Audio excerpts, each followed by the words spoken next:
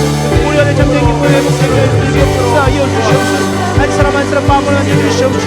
두려워하고 염려하고 낭망하며 슬퍼하던 모든 마음들 주님으로 위로받고 주님이 치료해 주심으로 고백하는 이상 될 수 있도록 주님 역사하여 주시옵소서.